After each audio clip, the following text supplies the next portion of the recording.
عرب ہوں، لیکن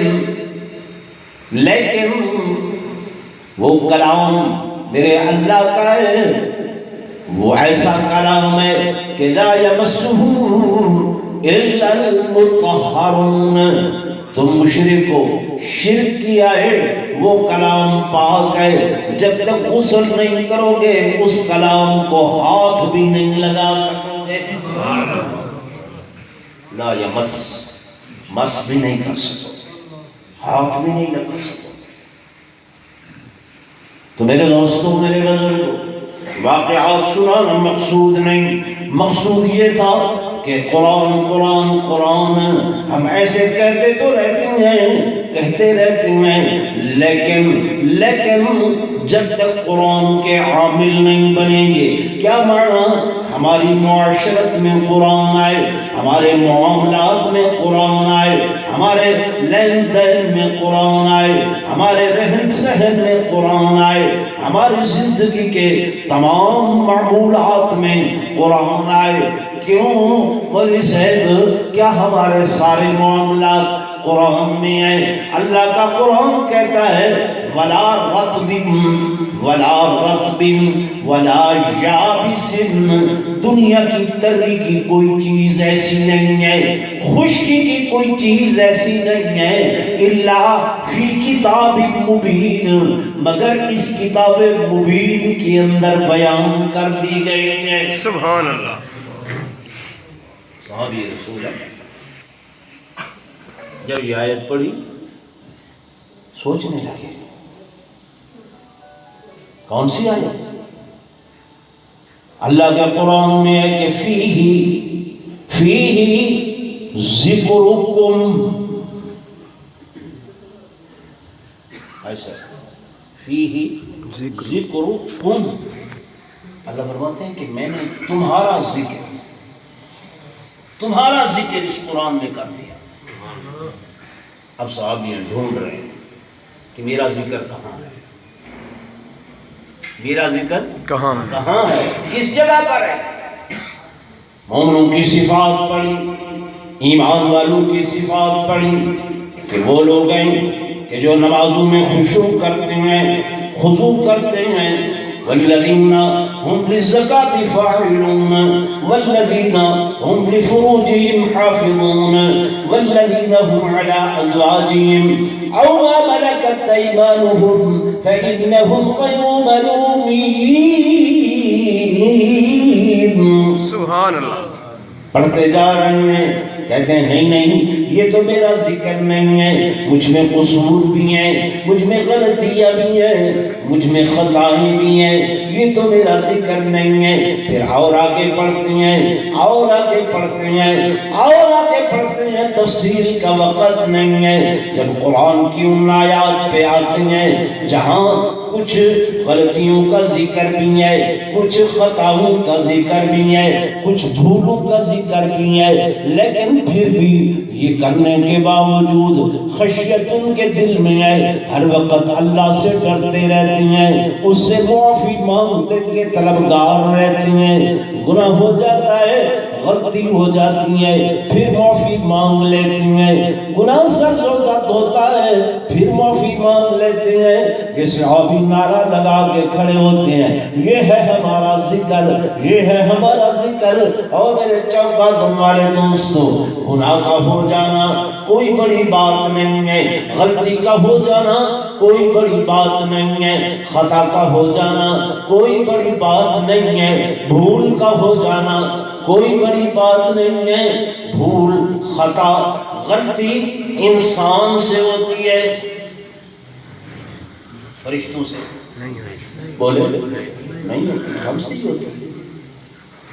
ایک ہے غلطی کا ہو جانا، ایک ہے غلطی کا کرنا.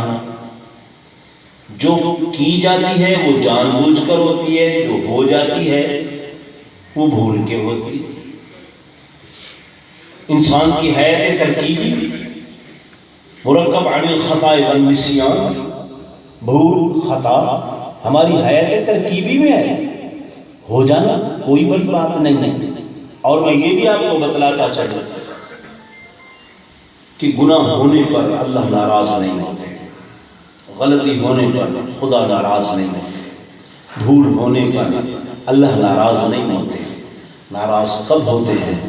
جب بھول ہو گئی، غلطی ہو گئی، گناہ ہو گیا، خطا ہو گئی، خطا کرنے کے بعد اس سے ہم معافی نہیں مانگتے، تب رب ناراض ہوتا ہے۔ ادھر غلطی ہوئی، ادھر اللہ کے دربار میں ہم آ گئے، ادھر خطا سرزد ہوئی، ادھر اللہ کے دربار میں آ گئے، ادھر بھول ہوئی، ہم اس کی درگاہ میں آ گئے، یا رب یا رب یا رب۔ حدیث پاک میں آتا ہے جب انسان رو کر اس کی درگاہ میں ابھی یا رب کا لفظ کہتا ہے، اغفر لی نہیں کہتا، اللہ تبارک و تعالی اغفر لی ابھی نہیں کہتا، فوراً رب کائنات کی رحمت جوش میں آتی ہے، وہ فرماتے ہیں اچھا اتعلم ان لہ ربا، کیا تو نے جان لیا ہے کہ تیرا بھی کوئی رب ہے؟ سبحان اللہ، تجھے بھی معلوم ہو گیا ہے، آ میرا بندہ، آ میرا بندہ، بازا بازا ہرانچ ہستی بازا، گر کافر ہو گبر ہو بت پرستی بازا، واپس آ جا واپس آ جا واپس آ جا۔ اگر جو کفر کیا، بت پرستی کی، جو بھی کیا، فرمایا جب میری دربار میں آتا ہے، فرمایا آنا تیرا کام ہے اور رحمتوں سے جھولیاں بھر دینا میں اللہ کا کام ہے۔ سبحان اللہ۔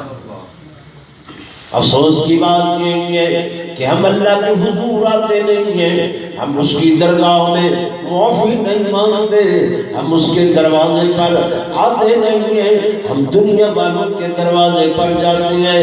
میرے دوستوں، میرے بزرگوں، علامہ اقبال اسی کو کہہ گئے کہ تم کو شکوائے ہمارا مدعا ملتا نہیں، اور دینے والے کو ملا ہے کہ گدھا ملتا نہیں، دینے والا کو ملا ہے کہ گدھا ملتا نہیں۔ بے نیازی دیکھ کر بندے کی کہتا ہے کریم، دینے والا دے کسے دستے دعا ملتا نہیں۔ تو میرے دوستوں، میرے بزرگوں، میری گزارشات آپ سن رہے ہیں، میں نے حدیث پڑھی تھی کہ ان اللہ تعالی یرفع بہذا الکتاب اقواما، اللہ تبارک و تعالی نے قوموں کو اس قرآن کے ذریعے سے بلند کیا ہے، اونچا۔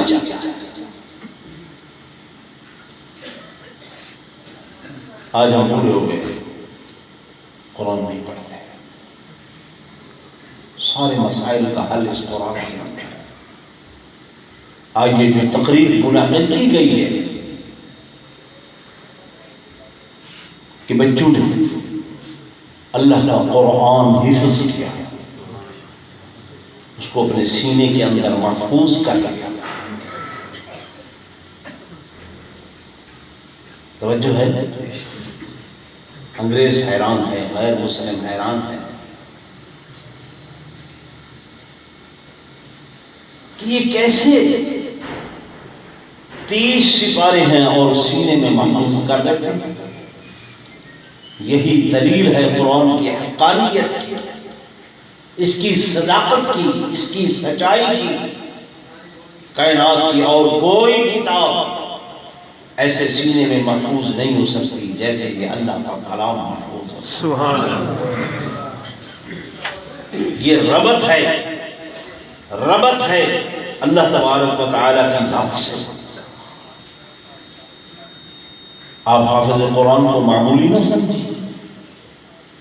آج والدین جو تشریف لائے ہیں یہاں پہ، وہ مجھ سے حضور کا یہ فرمان سنتے جائیں کہ میرے آقا امام الانبیاء صلی اللہ علیہ وسلم نے فرمایا دن قیامت کا ہوگا اور لوگوں کا ٹھاٹھے مارتا ہوا سمندر آ رہا ہوگا، انہی لوگوں میں سے ایک جماعت آئے گی کہ ان کے سروں پر اللہ تبارک و تعالی تاج چڑھائے۔ سبحان اللہ۔ کیا پہنائیں گے؟ تاج پہنائیں گے. وہ ایسے تاج ہوں گے کہ ضوءہ کضوء الشمس، ان کی روشنی سورج کی روشنی سے بھی زیادہ. سبحان اللہ. لوگ دیکھ کر حیران ہوں گے یہ کون لوگ ہیں، کون سی جماعت ہے؟ انبیاء کی جماعت نہیں، صحابہ کی جماعت نہیں، اولیاء کی جماعت نہیں. فرمایا یہ وہ لوگ ہیں کہ جنہوں نے اپنے بچوں کو قرآن پاک کا حافظ بنایا. الفاظ سنا دوں آپ کو حدیث پاک کے. فرمایا البسا والداہ تاجا یوم القیامت ضوءہ کضوء الشمس، کہ ان کے والدین کو ایسے تاج پہنائے جائیں گے جن کی روشنائی سورج کی روشنی سے زیادہ ہوگی. تو یہ تو ان بچوں کے والدین کی شان ہے. خود جو حافظ قرآن عامل قرآن ہوگا اس کا کیا مقام؟ حدیث پاک میں آتا ہے کہ اللہ پاک جنت میں درجات بنائیں گے، سیڑھیاں بنائیں گے. حافظ قرآن جب آئے گا ہوگا جنت میں، اللہ فرمائے گے یہ سیڑھیاں ہیں، سیڑھیاں چڑھ. اللہ کتنی چڑھوں؟ فرمایا قرآن پاک کی 6666 آیات ہیں. ایک ایک آیت پڑھتا جا، ایک ایک سیڑھی چڑھتا جا، ایک ایک آیت پڑھتا جا، ایک ایک سیڑھی چڑھتا جا. 6666 سیڑھی جب ختم ہوگی اوپر حافظ قرآن کا محل. تو حضرات علماء